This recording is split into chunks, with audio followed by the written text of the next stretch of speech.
Hey, this is Carrie from WeTravel, and today I'm going to show you how to make a payment or pay your balance due in your WeTravel account. Go to WeTravel.com and click Sign in the top right corner. From here, you'll be asked to put in your email address. Please make sure that you use the same email address you used to originally book your trip with. If it's your first time logging back into your account, WeTravel will send you an email to set up your password for the first time. If it's your second time, click Next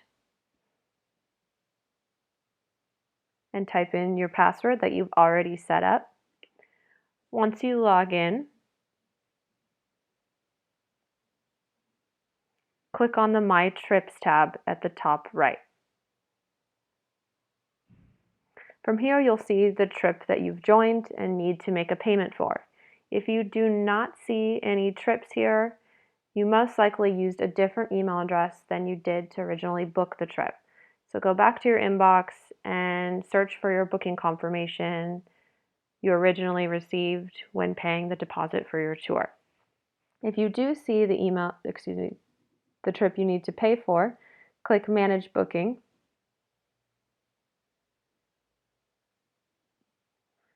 and click Pay Installments on the right side. From here, you can choose your payment method, type in your payment details, and confirm your payment. Please let us know if you have any questions, and thanks for using WeTravel.